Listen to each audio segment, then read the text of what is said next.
Hello, and welcome to the, what is this, the 19th or the 18th meeting of the Top Shelf Society. I'm Kristin, and today we are going to be discussing our January book, which was Spinning Silver by Naomi Novik. I would say that it's probably the perfect book for winter. I mean, what would you guys say? Yeah, it's a really good winter read. Yeah, it's a fantasy book and lots of great stuff we're going to talk about. But before we do, we want to give a shout out to our members who are going to be joining us in the chat today. So we have Angela, and she says she can't be on screen, but she's here, and we are so glad you're here. We're ready for your input. And I believe that Sara will also be joining us in the chat whenever she gets a chance. So the gang's all here, and just we're not all on screen. Anyways, before we start talking about the book, are you guys okay if I share the plan for our reading for the next few months? Yeah, definitely. Okay, good, because we just had a vote for everyone who's watching about what books we're going to read next, and so I kind of want to announce those. So February, we are going to be reading The Beautiful Ones by Sylvia Moreno Garcia, and she's the author of Mexican Gothic, which the book club read. Was it this October or like a year ago? When did we read It was that? a while ago. I can't remember. Yeah. Do you guys know what that one's about, The Beautiful Ones? Yeah, well, kind of. I have like a basic idea. I think it's a like fantasy romance, but like quite light on the fantasy. I think the main character might have like telekinetic powers or something. And I think it has kind of a society, like coming out into society-esque vibe to it. So for me, like I'm hoping it's going to be kind of like a little bit of a magical Bridgerton, but that's just like the vibes I'm getting. I could be wrong. If that is the case, I'm here for it. I love like debutante, like balls. Right. Oh my Yes. gosh. Okay, so that is February. And then the March selections are in. And for March, we're reading The Long Way to a Small Angry Planet. Who nominated that one? That was me. That is you. Okay. Yeah. It looks like I've never heard anything about it, but it sounded pretty interesting. So is it sci-fi? It is sci-fi, but it's quite soft sci-fi. It's very character focused, and it's not too intense into the like science side of the sci-fi. So it's very easy to get into, even if you aren't like into sci-fi. This one isn't too bad, which is why I picked that one, because I feel like a lot of people don't read sci-fi, so I was nice about it. Thank you. Also, sorry if you guys hear that crow. There's this crow, like this neighborhood crow, and like every time I'm at my desk, it sits and perches like right on this little perch outside my window. So sorry if it's really loud. We can't hear it, but that's funny. Okay. Also, just while we've been chatting, we've got a couple of messages. Sara, hello. We're glad that you're here in the chat. And hello, Kay. Thank you for joining us. We're glad that you're here this morning. Okay, so then for April, we're going to be reading The Death of Jane Lawrence. I feel like that was Angela's pick. And it's that like... was actually mine. Yours too. I know. Yeah, I've been getting better with my nominations. I've been picking things that I think you guys would actually vote for instead of just things that I want to read. So I've improved. I'm so excited for that one. I ended up voting for that one, even though I had nominated a different one, because you said it was like Rebecca, which was, that's all I need. That's all I need. Hi, Becca. Thanks for joining us. We're just talking about the next few books that we're going to be reading for the Top Shelf Society. So February we've done, March we've done, April, and then we have May and June. May is going to be our 2-year anniversary of the book club. That's crazy. I cannot believe it's been 2 years since we first read Emma. Like, whoa. That's crazy. Yeah. And for May, we are reading The Last Thing He Told Me, which is a really, really popular thriller that I've been seeing everywhere. Was that your nomination? Yeah. Oh, I guess that too. Yeah, that was mine.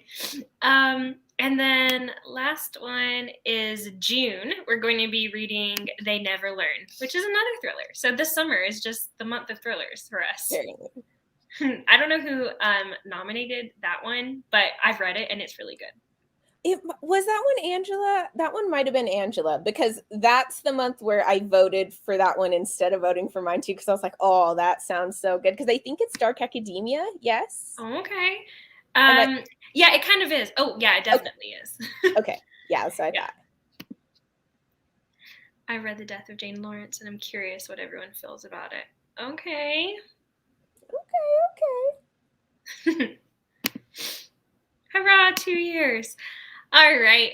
Well, we will go ahead and get started. We always begin our live shows talking about like a brief synopsis of the book. Does anyone want to share how they describe in maybe a couple sentences? A fairy tale retelling. I don't know if it technically is, but it has those vibes. And I think it is centering around 3 main female protagonists who go between kind of like ancient human world and fae world, sort of.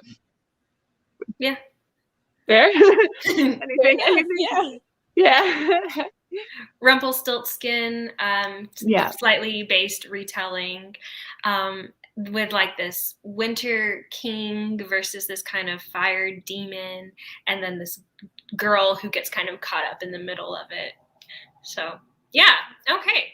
If this was a food, what food would you say it would be? The book. Something cold. What is the one where it's like a cold dessert, but then it's like caught on fire? Because that would be the one. Baked Alaska? Yeah.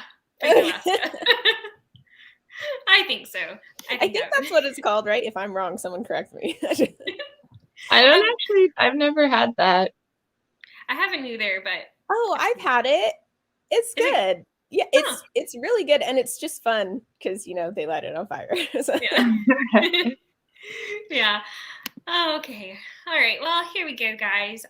Before we get started talking about the book, I wanted to do a kind of like reading check-in for the year so far. I don't know if you guys had any reading resolutions, but if you did, I just wanted to know like what they were and if you're making any progress on that.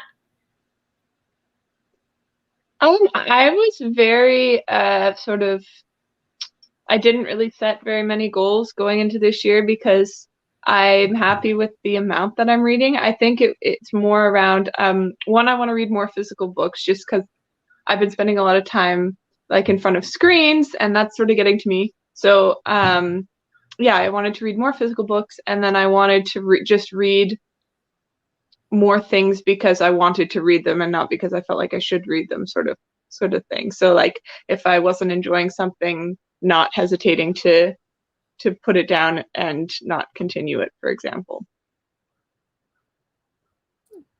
I like those. I feel like that's been a lot of people's resolution this year, is to like read more from what they already own. Like Sara wants to read from her physical TBR. And so is Angela. So I think and that was one of mine too. So what about you, Stephanie? Or do you have like a number of books you want to read? I did. I set a Goodreads number goal, but I actually dropped it down significantly from last year. Because last year my goal was 100, and like I met it and it was fine, but I'm in grad school right now, and so it's super busy, and I didn't want to really feel the pressure of trying to meet that. So I just put it to 52, so like a book a week. And so I did set a numbers goal, but I'm not super fussed about the number, honestly. Yeah. I didn't really set a lot of goals this year just because I feel like last year I set myself a bunch and I didn't do them. So. Yeah. I was like, this year I'm just going to kind of do whatever and not worry about it and just try not to stress about reading and stuff. So I think that's so good. Yeah. Because at the end of the day, it is like, it's a hobby. It's not supposed to be stressful. Exactly. Yeah. Okay. Well, my main one, I have a numbers goal of 50 books, but like you, it's kind of relaxed. And then I'm also in grad school, so like if I don't get it, it's fine. Yep. It's so fine. And then I want to read more of the books that I own. So, and try to read more nonfiction because I tend to like it and I just don't read it. So, yeah. Nice. All right. Well, jumping into the book, I'm curious if you guys read it audiobook or physical. Physical. I did audiobook, but I kind of regretted. I think I might have preferred. I often read the book club books audiobook because then I know inevitably like 3 days before when I'm like, oh shoot, I need to finish this, that I can get through it quickly by like having my earphones in while I go through my days. Mm-hmm. Yeah. Yeah, I think that for this one, it may have been difficult too, just because all of the different point of view changes, like with the audiobook. Yeah. Yeah. Though they did do like different voices for the different perspectives, but yeah. Oh, okay. So that helps. Yeah, but still, I think sometimes it took you a moment to realize, oh, we've switched perspectives. Whereas maybe if you were reading, it would have been clear. It wasn't actually as clear. I felt like it probably was a little confusing both ways. Both ways, okay. Yeah. I definitely would sometimes be like 2 pages into the chapter and still not really be sure whose perspective I was in sometimes. And sometimes it was obvious from the beginning. But also the one that was written from the child, I think the little Soren or whatever, the little boys. Oh, boy. Yeah. I did not like the way those chapters were written. Like, I guess they tried to be like a child in the way that they, and it was too choppy. Like, ugh. Did you guys have a similar experience or no? I didn't mind. I had definitely had a similar experience with not knowing whose perspective I was reading or listening to right away. I didn't mind the voice, the kind of the writing style so much, but I don't know if it was necessary really to have any perspective other than the 3 main characters. So I wasn't really sure why we got sometimes other perspectives. I agree. I feel similar about the perspectives. I think if we would have stuck with our main 3, I would have liked that better. I didn't really mind when we got from I didn't mind the writing style from the child's perspective. I just didn't really like when that was the perspective we had when something big and important was happening, just because the way he was seeing it was more simplistic and childlike, and I would have liked to get it from a different perspective. But I didn't mind his when it was just like him taking the goats and doing stuff right. Like that type of stuff didn't bug me. So. Okay. Yeah. So we have some people kind of saying the same thing, that like the perspectives are hard to follow along. A lot of people did read the physical book, so they still think that, and just that was kind of a lot. So you guys are saying the 3 main characters. Are we talking about Miriam? Is that the first one? Miriam, Wanda, and Irena. Yeah. Okay. So you said Wanda. Yeah. Okay. Yeah. And then sometimes we would have the perspective of Irina's the maid. The maid. Sometimes also the Tsar. We got him a few times. I actually liked his. So I think I kind of like to keep his in there a little bit because I think he was just snarky and funny. Which, like, I get that he's obviously a villain, but like he was funny. I did enjoy his perspective. So, but is he a villain, or is the demon inside of him that's not his fault? I don't know.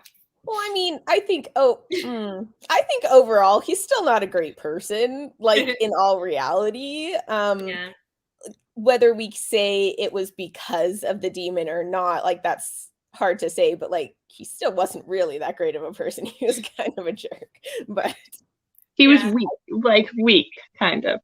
Yeah. Yeah. Like he just cared more about himself and like wasn't, True.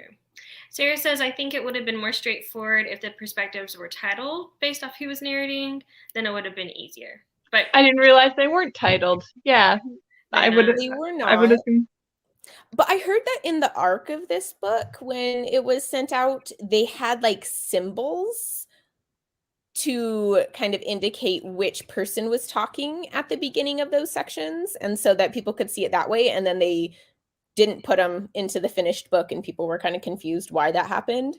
I never knew that, but someone commented that in my Discord, and I was like, oh, I never even knew that. That's so weird that they didn't title the perspectives. You'd think that sort of, I don't know, why would you make that decision? Yeah. I guess it was experimental, maybe, like what Sara was saying, appreciating the experimenting. But I mean, sometimes experiments fail. Well, I also didn't think that the voice of the different characters were distinct enough. Like, it's one thing if like you get someone else's perspective and it's very clear right away because they have a very different voice or a very different perspective on the world. But I didn't find that was true at all of Irena, Miriam, and Wanda. Yeah. Well, all right. So, why do you think that we got Wanda's perspective as well? Like, do you feel like it was necessary? I don't think it was necessarily necessary. I think it did give some insights into like the cabin setting and that were good. Like for that part of it, I think that it was good. I don't think we necessarily needed it for the entire time, but if you're going to make her important in that section, you can kind of like start with her important, which is kind of, I think, what she did. Yeah. Oh, what was I going to say?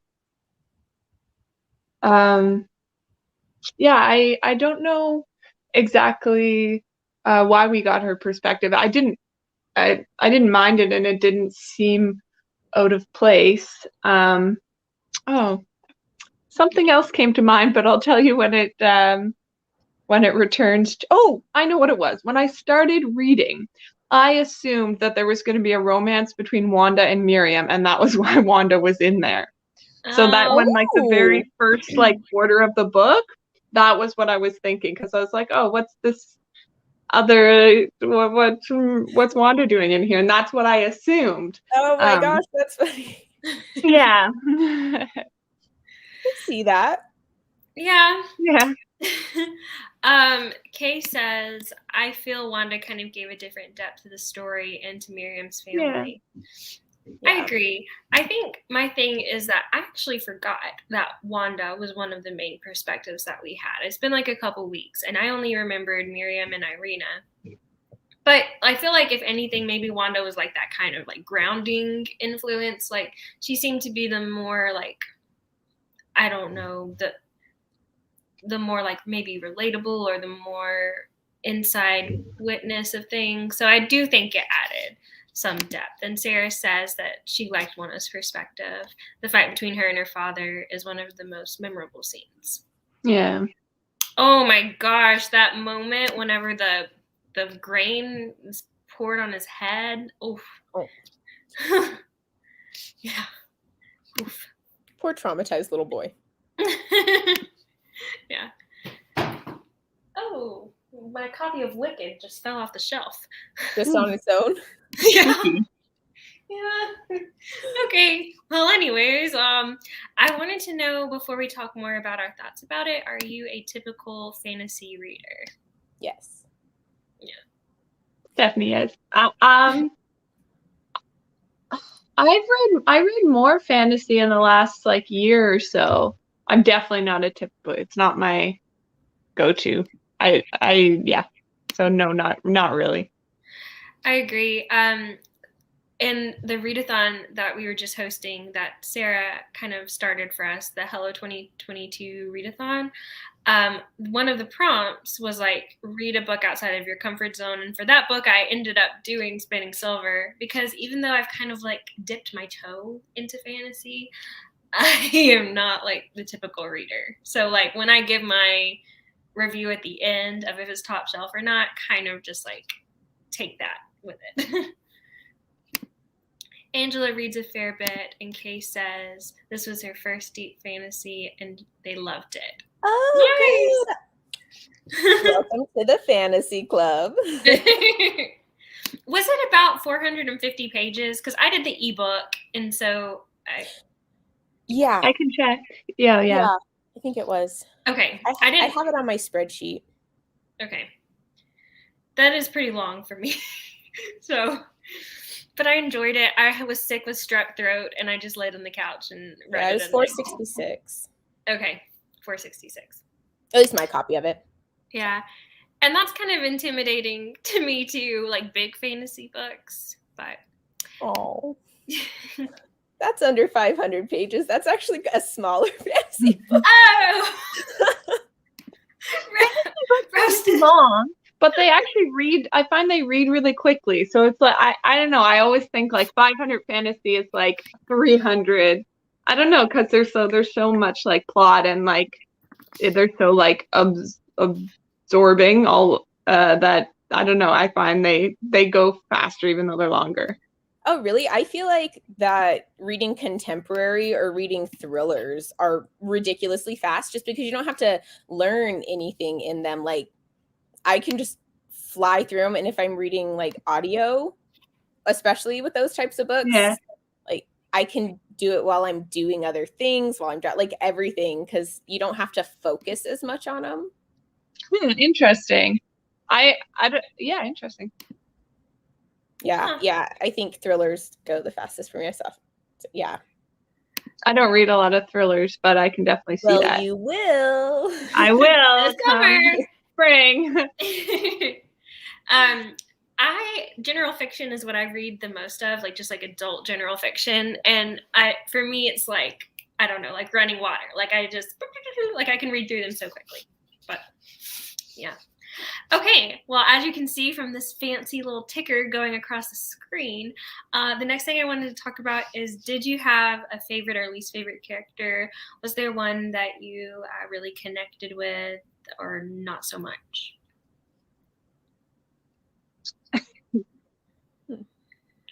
I'll go ahead and say mine.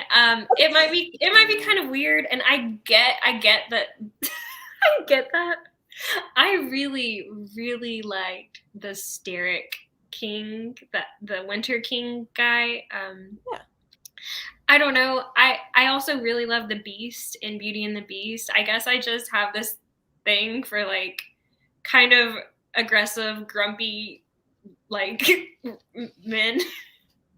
I don't know. Like even when I first got like the faintest hint of like what could be a romance developing between them, I was like, yes. And then like you see his soft side start to show once he starts to, I don't know, I guess appreciate Miriam. And yeah, he was my favorite. I also I liked the Steric. To be honest, I didn't connect super strongly with any of the characters. I liked Wanda, maybe the most of the three main protagonists. I'd say, yeah. I also liked Miriam's mother and father. Yeah. Did you? Oh, they were annoying to me. Well, really? Yeah, maybe a little bit. Yeah. Oh man, it pulled at my heart the way they could like just barely remember. Like they like would walk around like, oh, there's something I need to remember or something like. And then when they would remember Miriam and the fact that they had a daughter and like how they were crying, like doing everything to keep her from going back with the Steric, like it touched me. They were kind to the little boy. I did like him more in that aspect when they were like taking care of the little boy and Miriam or not Miriam, Wanda and her brother, and they all just kind of became family. I liked him in that aspect. I thought that was good. Yeah. Kay says that they liked the Steric King after Irina finished turning the rooms to gold, and then the ending.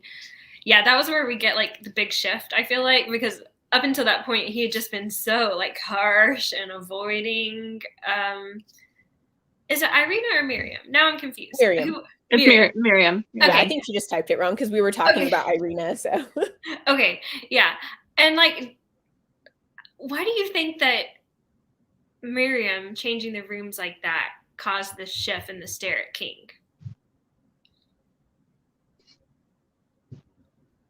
Well, I mean, he wanted the rooms turned to gold. Like, he got what he wanted, and then he felt like he could now protect his people, and he'd won, you know? So, like, I feel like when you have the pressure to protect your people, and then someone gives you the tools to do it, like, you're gonna feel comfortable and safe for one, and then you're gonna, like, feel that, like, respect for that other person more because they were able to do that when you weren't. So I don't know.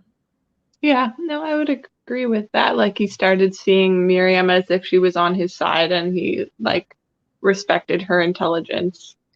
I think that he respected her intelligence because, you know, she did the whole thing where she, like, hid most of the gold in a tunnel to, like, keep her part in the agreement. And I feel like he probably respected that because, like, his negotiation tactics weren't always the best either. But I don't know why. I'm just curious why. Like, that was the moment where his heart seems to soften towards Miriam. I don't know. I wish I understood that better. I didn't really understand it super well either, I think. But yeah. Yep, I like the baddies. Angela, I felt that they were pretty similar personality-wise. She enjoys angry, tough, smart women. So, yeah, they were angry, tough, smart women. Like the Stare King. Yep. Team baddies. Angela, so Sara really liked Miriam. She says most of the other characters has faded from memory, but that one was strongly written and liked the storyline. And Kay says he has more respect for her after the rooms because she did what he said and then showed how clever she could be. Okay, so the Stare King just likes he likes a clever girl, a clever gal. That's what he likes. Yeah. I think like he likes people who are useful, surprising. Yeah, you're like you can hold your own, like. And so I think that the Steric in general seemed to kind of respect that, because when he brought her at first, he's like, you're pretty much useless. I lost a bet and now you're the queen and you can't actually do anything for my kingdom. Have y'all noticed? Sorry. No, you're fine. Go for it. Oh, well, no, it's just like, I just realized, like, because I was thinking about, like, Beauty and the Beast and how there's, like, this intelligent, clever woman who, you know, is this, like, grumpy, aggressive baddie is, like, attracted to her. And same thing in Jane Eyre, which is one of my favorite books of all times, like, Mr. Bear, or not Mr. Bear, oh gosh, what's his name? Mr. Rochester. Sorry, I was thinking of Little Women, because Mr. Bear from Little Women is also kind of this, like, he's not as aggressive. But anyways, it seems like aggressive men are attracted to clever women. And aggressive isn't really maybe brooding. These brooding men are attracted to the clever women. I just think that's interesting. I don't know. That was off track. I'm sorry. I know. I feel like that might be like, that might not be a good thing. That might be like, oh, it might sort of be like, oh, I kind of have a subversive kind of like, oh, if the man in your life is brooding and uncommunicative and he probably has a soft side that you just can't see. Like, that seems like a little bit problematic, but it definitely shows up a lot. Yeah. Definitely problematic. Yeah. Yeah, I do not condone. I just think it's a kind of interesting thing, I guess. Stephanie, do you remember what you were going to say? I'm sorry. You're fine. I don't, but it's fine. Okay. Okay. Well, the next thing I wanted to talk about, since we've kind of discussed characters, honorable mention to the goats and chickens that showed up a lot. Oh yeah, I enjoyed the goats. Yeah. I also wanted to know about memorable moments that stuck out to you. I definitely have a memorable moment. And I can start off and share that one first. I feel like the scene where the Starrett King shows up to the wedding, and Chernabog, or whatever the demon's name is there, and they have that big like fight.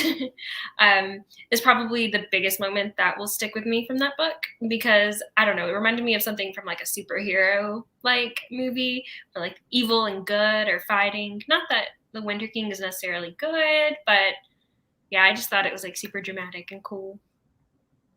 Yeah. I don't know why, but coming to mind is very early on when Irena first puts on the ring and the crown and the necklace, and sort of like not really wanting to be married off to this king, but then to the Tsar, but then not having a choice, and then also when she first crosses the mirror. Yeah. Oh yeah, that was cool.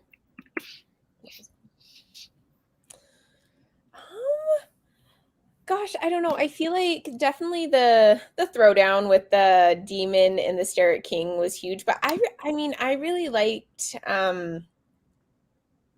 the ending, not the very, very end, but when like she turned everything to gold, like as it was flowing out. I thought that was pretty cool. And like you kind of saw it coming, but still you're like, yeah, that was pretty boss. Yeah. What did you guys think of, you know how Deus Ex Machina, right? Whenever this one thing happens that the author kind of creates that like leads to solving an issue, you know, when it kind of just seems so random and improbable. What did you think of the fact that like right at the moment whenever Miriam, I think, reached her hand into the water, she got the seed that was able to like plant the winter tree? Like, did that bother you or not? It was a little convenient. Yeah. That they happen to be reaching in at the same time. But I do actually feel like part of the magic of that cabin was that when you need something, it works out and like either appears or you find what you need to get it. So I felt like the magic of the cabin actually made that happen. It wasn't just luck. So that was my take on it. Yeah. Yeah. I don't actually remember like it really irritating me at the time. But I do find that in general sometimes frustrating about fantasy, like when the rules of the magic and stuff aren't set out well enough, and then you don't know what can happen and what can't happen. I didn't really find that was an issue like overall with this book, but now that you mention it, that is very convenient. Yes. Yeah. I don't know. I don't ever really get too bothered by that kind of stuff in the first place, but I don't know. Now I think about it, it just seems a little bit lazy. I don't know. But you're right, Stephanie. It doesn't go against like the kind of magic of the cottage or whatever. It still could have worked. So another memorable moment was Chernabog, which was kind of the same as yours, Stephanie. Yeah, that was really cool. Okay, next question. Talking about Miriam, I feel like as a character, Miriam was really, she was kind of cold, kind of aloof. Her parents were always upset about her taking on the role of, money lending, and they thought that it was like kind of taking the sweetness out of her. So what do you think? Was Miriam's coldness a bad thing? Is it bad to be cold? I don't think she was that cold in all reality. I felt like the people took a huge advantage of her family. They were literally going to let her mom die, and they weren't going to pay back the money that they had borrowed. And I'm just like, that's horrible. Who does that to their neighbors? Like, I think she was fair. She didn't go and take more than the people owed. She didn't make them pay everything back at once. She did it fairly in the way that those people had agreed to. So like when they borrowed this money, they agreed to pay it back. It's like when we take a loan from the bank. Like, do we think the bank is cold for asking for us to pay it back when that's the agreement that we made? I don't think so. Like, I feel like if you want something, you give in return. That's kind of how it works. And so I don't know, I didn't really actually feel like she was that cold, like, because her parents also would do nothing to keep her alive either. Like, they just were gonna be like, okay, we'll go live with your grandpa, and after we die. I'm like, okay, what? So Yeah, I feel like sometimes being responsible is being kinder, because like once they were out of business and couldn't lend out any money, then this whole community would, they wouldn't have a money lender, so like being responsible and like running the business fairly might have been overall like a kinder thing to do. But I really thought they were going to go more into kind of the ethics of that at the start of money lending, just because Miriam's grandfather was maybe painted as like kind of a cold, like a little bit of a heartless person. Like he only cared about Miriam when she showed herself to be like a good money lender. So I thought that maybe they were going to sort of show how she would be a different sort of person from him. They also like talked about her father kind of and mother worrying about her and about her becoming not being a good person because she was so wrapped up in making money. So I thought that they were going to go, but they didn't really explore that more throughout the book. But yeah, no, I don't know. I think she was just she did what needed to be done. She was just she had her head practical and realistic, good head on her shoulders. Yeah. So really, I think we would argue that Miriam actually wasn't really even cold. She was just took on responsibilities that she needed to. I felt like she was quite kind, and she was generous in some aspects, like when she needed Wanda's brother, like she was willing to pay them well for what they did for her, and like she wasn't stingy with the money. Like she paid Wanda and her brother well, and when she took the carriage ride, she paid the driver well, and I feel like she was just very fair. And the townspeople were horrible people. They were. Oh my gosh. They're like, I hate this person because they're making me pay the money that I took from them. Right? Like, I know her mom's dying, but how could she? I know. Y'all are harsh. That's true. Ooh. Okay, so we've talked a lot about the characters. We've talked about like our most favorite events that have happened. Now I want to touch on a little bit on the fact that this was a fairy tale retelling. Then we'll probably talk about the ending, and then we'll move on to saying if it's a top shelf read. So just those 3 things left. So I want to know, first off, like, are you guys familiar with like the original telling of Rumplestiltskin? Yeah. Okay. I'm not that familiar with it. Okay. I'm really familiar with the TV show Once Upon a Time, which has Rumpelstiltskin in it. Not quite the same, but no, yes. Not the same. I do love him. Yeah, me too. And coincidentally, his romantic interest is Belle, right? The clever girl. Yeah. It does have definite parallels. You can see that. Yeah. Yeah. So how would you say the book compares to the fairy tale? Mr. Gold, yes. Yeah. I think it's a loose retelling for sure, because obviously it wasn't turning silver into gold, it was turning straw into gold. And Rumpelstiltskin wasn't the king she was going to marry. He came to her to help her turn this straw into gold in order to be able to marry the king, and then she was going to have to give him her firstborn child. I think one of the main things that were comparisons were she was stolen away, and in order, like, she had the 3 nights, right, the 3 times that she had to turn the stuff into gold, and if not, she would be killed, and if yes, then she'd marry the king. So that was like a definite parallel there. And the name thing, that was kind of a big comparison, I feel like, because obviously she had to guess Rumpelstiltskin's name in order to keep her kid, and not knowing the Steris King's name was a comparison that we never do learn it. So is Rumplestiltskin a Russian fairy tale? Isn't I it? think it's like the Eastern Grimm? European, but I don't know if it's Russian. Yeah, Russian particularly. I think so. Yeah, I gotta look that up. Sorry. I'm just wondering, 'cause the most recent other fairy tale retelling that I read was The Bear and the Nightingale by Katherine Arden, which is based on Russian folklore and fairy tale. And yeah, I found the books seemed similar to me, also because of their winter setting. Not that they didn't have the same sort of mythical creatures or anything, but I definitely sort of the feel of this reminded me of The Bear and the Nightingale a bit. Okay, yeah, the atmosphere.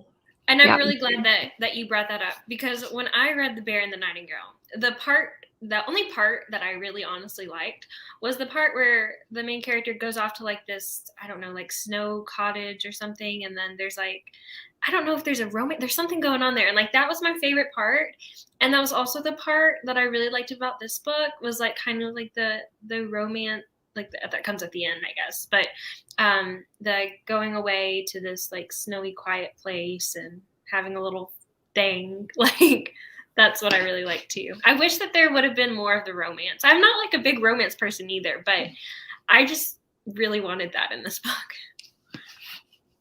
Yeah, I thought that like they still really didn't like each other late into the book, the people who ended up together, and I knew sort of where it was going, and I was like, oh wow, this is gonna have to happen quickly over a small number of pages. So yeah, I wish there was a little bit like more of that, or like more hints of it early on, maybe. Yeah. Okay. Well, if we're done talking about that, I want to talk about the ending. Did you like the ending of the book? What were your thoughts on it? Was it satisfying?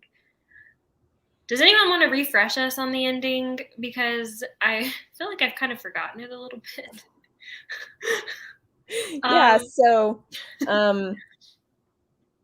they obviously there's a showdown part, right?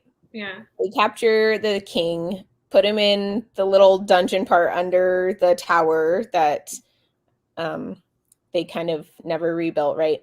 And then Miriam goes and rescues him, and at the same time Irina lets the fire demon through to the winter world. He goes and starts just like devouring the mountain. People are dying, everything's melting. And then Miriam and the Starret King go back. Miriam turns it all to gold as he's drinking the water, and so it pretty much ends him. And then Miriam ends up with the Starret King. I'm pretty sure Irina and the Tsar stay together. They do, yeah. And we don't really hear how that ends. Like, she's just there with him, and then we don't get another perspective from her. So I don't know how that ended up for them. Yeah, that's what I meant. Like, I knew they would end up together, but I was like, how are they going to end up together? They still like can't tolerate each other, and we're so close to the end. So anyway, they have a lot to work through.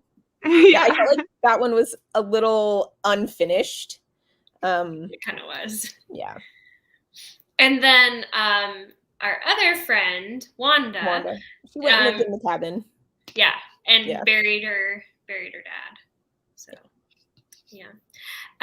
So Angela, this is on the last point. Of course, I was talking about the romance, and Angela said the opposite. She said that none of the couples had chemistry, and none of them were good for each other, and it didn't make sense that in a day they were in love.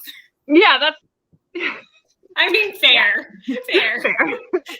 I think part of the problem, and I think this was how she wrote the ending, caused this, but like, she spent a good chunk of time, like she spent all winter in the Starret world, like working with the king to rebuild his kingdom, being the queen, like they were partners, they were rebuilding. She saw him kind of like humbling himself and just helping his people because he loved them so much. And then he saw how much she cared about his people and was willing to sacrifice. And I really think that is actually probably what did it. We just didn't get that. Like, we got very minimal amounts of that, and I think that's probably what ended up having them end up together. It just didn't happen for us. So yeah. I would like a whole book just about that time, please. Right, yeah. And also to marry the Starrett King myself. So, you know, if things don't work out with him and Miriam, I'm available. Okay. Well, we've talked about the beginning, the middle, the end of the book. We've gone pretty in depth. Before we say if this was a top shelf read for us or not, does anyone want to cover any other topic related to the book? I had a couple logic points that I had issues with, and I don't know if people who don't read fantasy would mind it as much, is my thought. I'm not positive. But there were like magical, illogical things that happened, and it bugged me. Like, when they put him in the circle, like, they bound him with the silver, right? And the silver binds him so he can't get away. And then the candles make it so he doesn't have power, right? That was the rules that we set up. And then we take him down, we put him in the tunnels, and then Miriam goes and she gets him out of the circle of candles. So as soon as he was out of the circle of candles, he should have had his power back. But he couldn't, in that scene, he didn't get his power back until she took the silver off him. And so that really bugged me, because I'm like, no, that's actually not how it works. Like, you set up the rules. This is how it goes. Like, no. So that bugged me. And then another magic thing that bugged me was, like, Irina had already made this deal with the fire demon. She had already made this deal, and he had agreed that she and hers would not be touched if, like, he would leave them alone and couldn't hurt any of her people if she took him to the Starrett King. There was nothing in the deal saying she had to keep the Starrett King for him. There was nothing in the deal saying how long he got to feed on him. She just had to take him to feed on the king. It was his fault he lost him. It was his fault he wanted to make it last a long time. So she didn't need to take him to the, like, Starrett world. Like, she had already won. And yet she did it anyways, and all of these people died. So, like, what was that? So that bugged me too. I was like, you set up the rules of magic. You can't change them now. I definitely didn't notice the thing about the candles and the chain, but now that you say it, yes. Yeah. It looks like other people had some issues too. So it's getting a little spicy. Kay says that they had issues with how Irina was constantly called ugly and unattractive. Yeah, this is something that bugs me in books, because they'll talk about, like, oh, there was something recently that I read that had a lot of this in it, and it just, like, I don't think that's how if you were wealthy and a person of status, like, it, you know, I don't think, you know, like, apart from something very extreme, like, I don't think you would be said to be ugly. Like, you know, you're donned in your jewels and I don't know, I don't understand, like, this. I think it's because when I walk around the world, I rarely look at like, I've never looked at someone and said, like, oh wow, you are very people just, like, look different, you know. I don't know. I don't understand this plot line in books, and it happens all the time. I'm like, well, what makes this woman, like, unmarriageable, even though she's extremely, like, wealthy and prosperous, and, like, what does that mean, ugly? That never makes sense to me when I read books.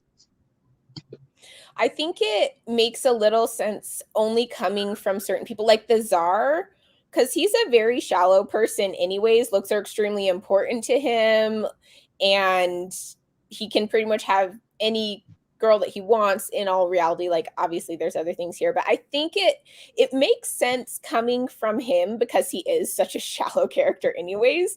But coming from a lot of the other people, like her maid and her dad, like, oh, by the age of 8, it was clear that she wasn't going to be a beauty, and then we needed to think of a different path for her other than marriage. And yeah, that happens in so many books too. Like, what? This is green. I don't understand. When I looking and like skinny and stuff. Like, Yeah, no one looks good when they're 8. Oh yeah. And that makes me think of the Tsar whenever he would like draw a quick picture of Irina and be like, "Do you find this person attractive?" Turd. Like, shut up! Oh my gosh! It was actually a little funny just because like it showed how shallow and he was. I'm like, you're just so out of control.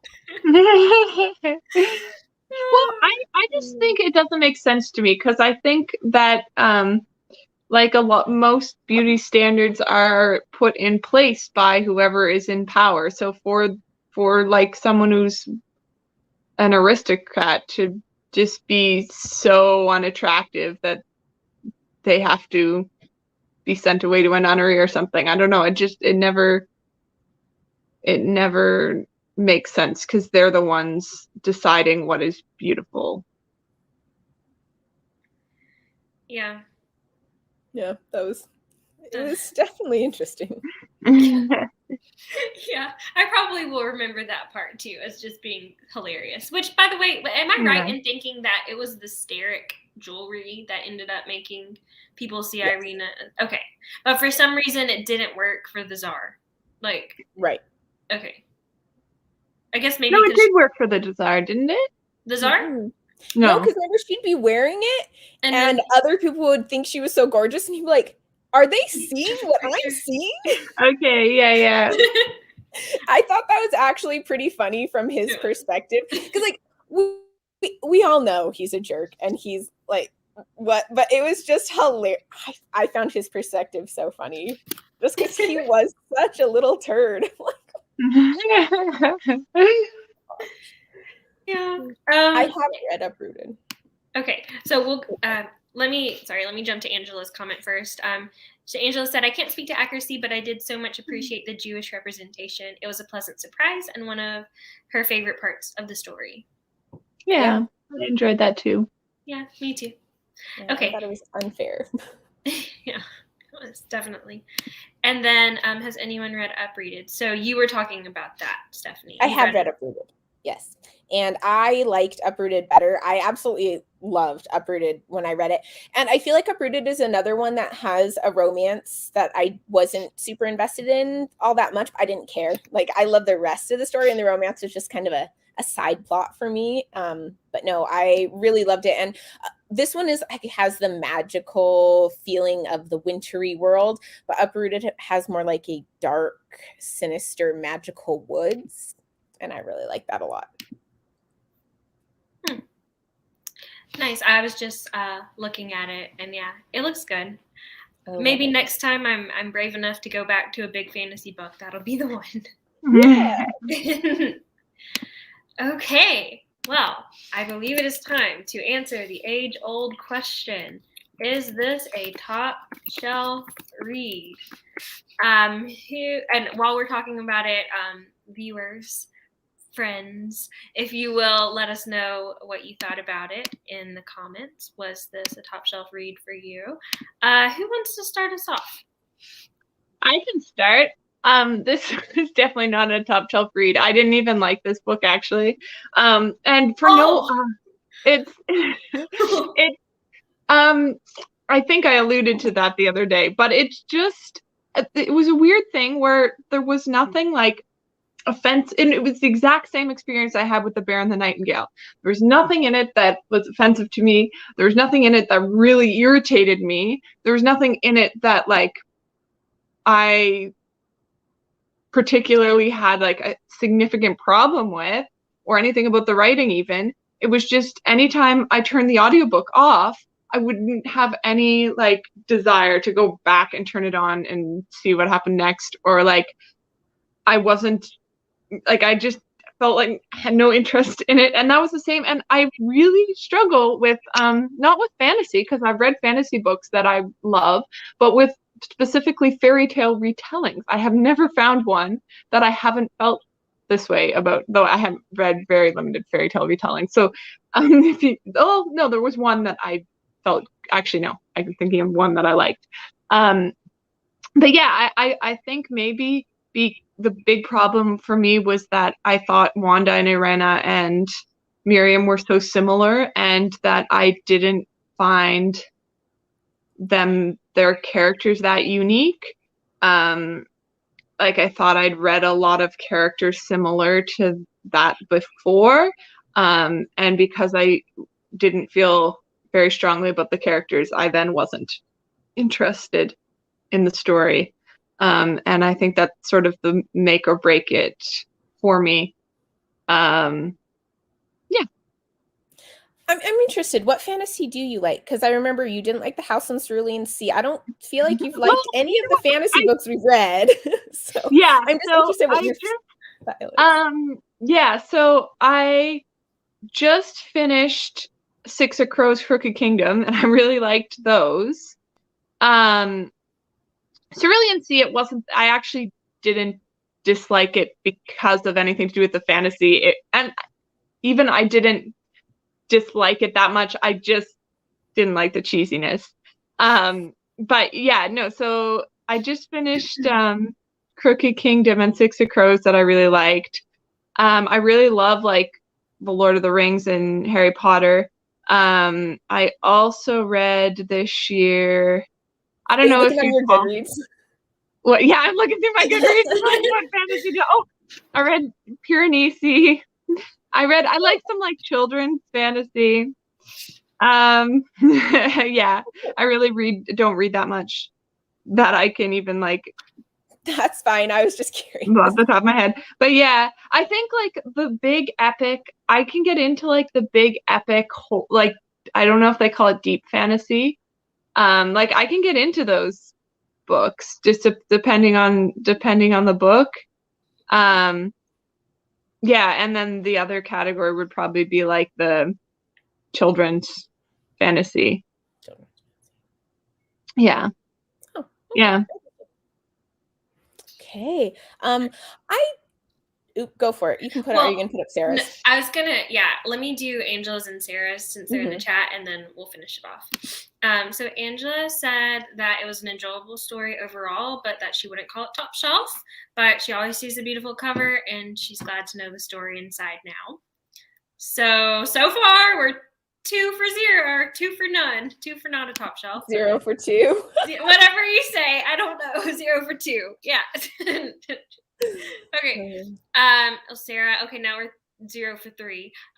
No, it was not a top shelf read for me. The perspectives confused me and the voices were so similar. She thought the story was okay, but she wasn't all that excited to pick it up. So like you, Laura. And then she added the fact that she does enjoy fantasy. It's just the thing that got her was the perspective changes without titling, and it drew her out of the story and made it hard to return to. But the story, yeah, that's what I feel like. I don't feel like it was the fact that I was reading fantasy that turned me away from the book. Like it wasn't.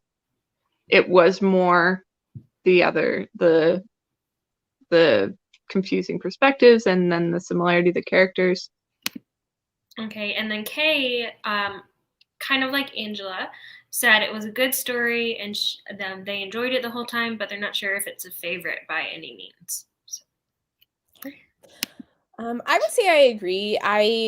But I do read a lot of fantasy, and I just felt like the logic points bugged me, and that definitely knocked it down for me.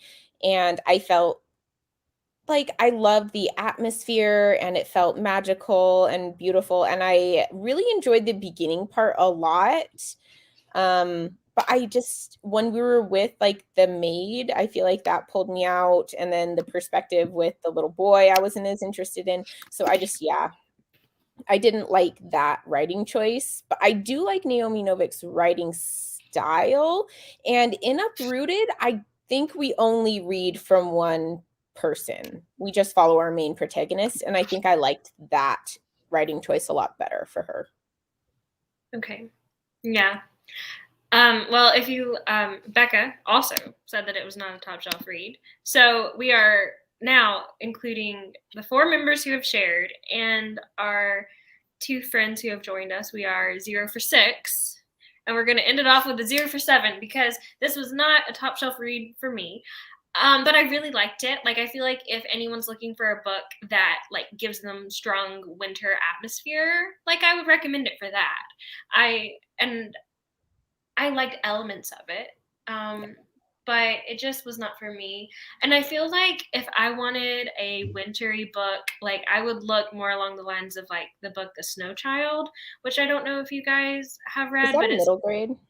no, it's actually like adult fiction, but it's kind of Oh. like based off of like a fairy tale or something where like they turn this snowman into Yeah, real life, like to life because they can't because have I've a dog. read a picture book called The Snow Yeah, Child. yeah. Well, it's like in a novel form and it's so beautiful, and I feel like it covers kind of like that whole like winter darkness and deep, powerful topics that are important to people. I don't know really well. But this one just, yeah, I didn't connect really with the characters, but it was good. It's funny because I Googled it afterwards because I hadn't heard, I mean, I hadn't heard a lot of people talk about, but when I Googled it, like, I should have looked it up. I should watch some like YouTube reviews of it, but just like a cursory, it has really good reviews everywhere. Anytime anyone's talked about it, they've always said really good things. So Yeah. Yeah. Well, dun, dun, dun. Our last one, did anyone say our last one was the top shelf read? Me, I was the only one who liked it. Well, not the only one who liked it. I was the only one who thought it was top shelf. I stand by that. I loved those short stories so much. But yeah, okay. Well, here's hoping that February, the beautiful ones, is just going to knock our socks off. All right, well, I will go ahead and end the live show here. Thank you, Sara and Angela and Becca and Kay for joining us for this discussion. We would love for you to join us next month for February. Like I said, we'll be reading the Sylvia Moreno Garcia book. And I'm super excited about it. Apparently, what did we say? It was like a Bridgerton. With magic? Yeah, magic Hopefully. Bridgerton. I hope I don't get your hopes up by saying that. That's just the vibes I'm getting. Yeah. Yeah. Okay. And then make sure that you check our Instagram for the upcoming dates after February. We've got all the books picked out until June, and we would love for you to join us. We're so pumped, and we were so glad that you could join us today, and we will see you next time. Bye.